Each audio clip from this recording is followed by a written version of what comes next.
Hello, 4th standard students. Today we will study about plants.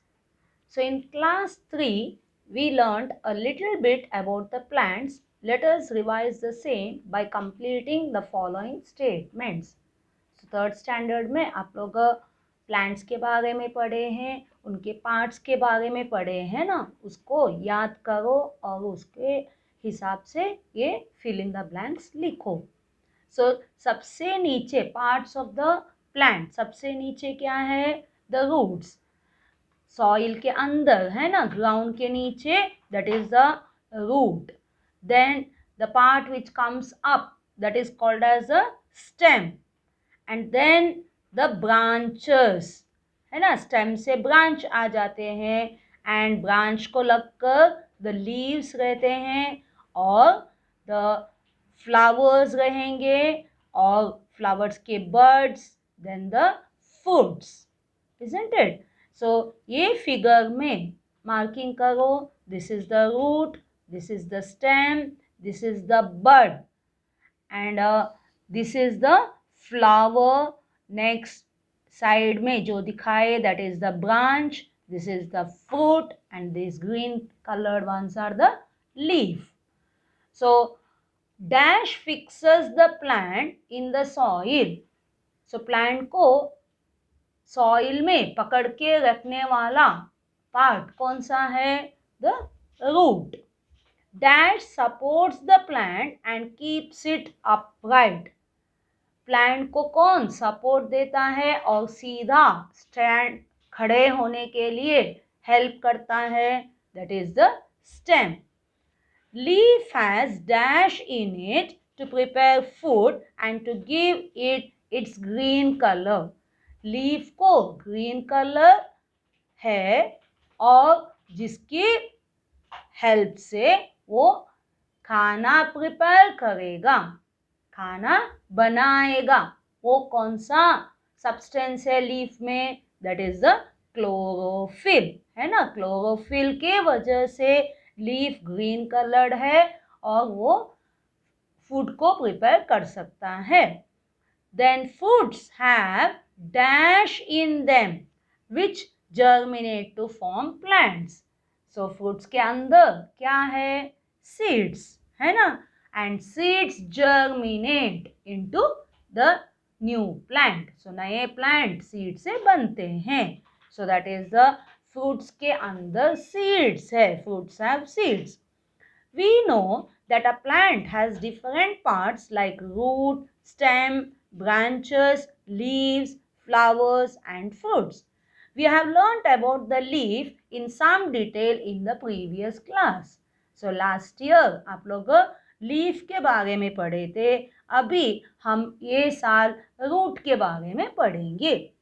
The root, it is an underground part of the plant. So ground के नीचे, है ना, जमीन के नीचे रहने वाला पार्ट है प्लांट का part. As the plant grows its roots become thick and woody with a corky outer layer. जैसे जैसे प्लांट बढ़ते जाता है तो नीचे से उसके रूट्स भी मोटे बन जाते हैं, बड़े बन जाते हैं और वुडी, जैसे द स्टेम वुडी बन जाता है वैसे ही द रूट्स भी वुडी बन जाते हैं, मोटे बन जाते हैं और बाहर से एक एक्स्ट्रा उसके लेयर भी बन जाते हैं. So types of roots. Roots are of two types. दो टाइप के रूट्स है. First is tap roots, second is the fibrous root. So what are the two types of roots? Roots are of two types, the tap roots and the fibrous roots. Now we will study about the difference between the tap root and the fibrous roots and with the examples.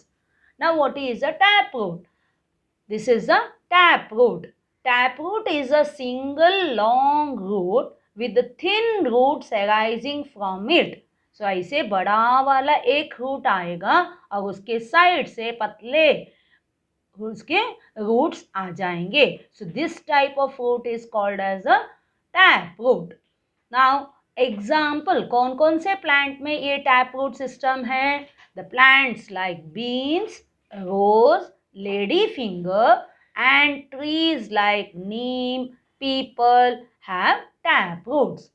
इधर थोड़े example दिए हैं, but usually most of the plants they have got the tap root system. The big trees and all, they have got tap root system. Now coming to fibrous root. Fibrous root का मतलब क्या है? The fibrous roots are those in which many roots arise from the base of the stem. मतलब इधर के stem के base से ही बहुत सारे ऐसे बंचेस में आ जाते हैं. A fibrous root tends to taper downwards. और नीचे आने के वक्त वो पतले पतले पतले हेयर के जैसे रह जाते हैं. So fibrous roots are found in all cereals. Cereal मतलब राइस, wheat, जवार and all. तो वैसे प्लांट्स में फिर ग्रासेस, घास है ना, और बनाना का भी ये फाइब्रस रूट सिस्टम है. So did you understand the difference between tap root and the fibrous root? Tap root में single long root with the thin roots from the sides. In fibrous root, many roots they arise from the base of the stem like a bunch. Now, do you know roots help in soil conservation? Roots किसके लिए help करते हैं? The मिट्टी को बचाने के लिए. They कैसे? They help to bind the soil and protect it from getting washed away. तो ये रूट्स ये सॉइल को बांध के रखते हैं और पानी या बारिश के पानी नहीं तो हवा, जोरदार हवा आता है तो उससे उसको उड़ने से, लेके जाने से वो बचाता है. So roots help in soil conservation. जहाँ प्लांट्स रहता है तो उधर की मिट्टी जल्दी निकलते नहीं जाएगा. Now coming to the functions of the root.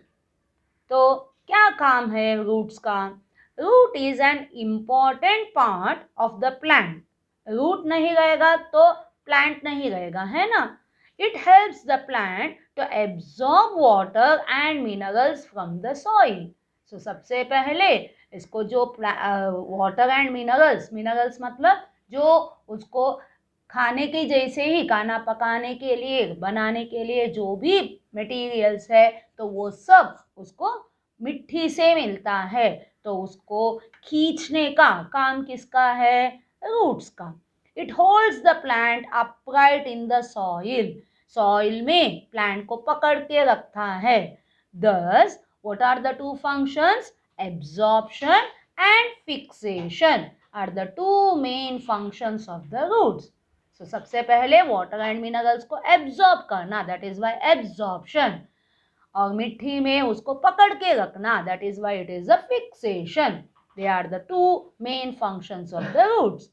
In some plants, roots perform a few special functions. तो कोई प्लांट्स में अलग अलग फंक्शंस करते हैं. वो स्पेशल फंक्शंस क्या है? सबसे पहले एडिबल रूट्स. एडिबल का मतलब क्या है? खाने वाले, है ना. सो हम कोई रूट्स का हम खाते हैं. कौन से रूट्स को खाते हैं? Plants like radish, carrot and beetroot have thick roots which store food for the plant. So जो भी वो लोग खाना प्रिपेयर करते हैं उसको वो लोग रूट्स में स्टोर करते हैं. इसके लिए ये रूट्स मोटे रहते हैं एंड फ्लैशी रहते हैं ना, तो इसके वजह से हम उसको खाते हैं. Such roots are eaten by man and animals. Such roots are called edible roots. So example for edible roots: radish, carrot, beetroot, etc. Edible roots like carrot, radish, beetroot are delicious and nutritious and add variety to the diet. तो ये अच्छे हैं, इसके लिए हम इनको खाते हैं. Is it clear? So we have understood till here. So the other topic we will discuss in the next class. Thank you.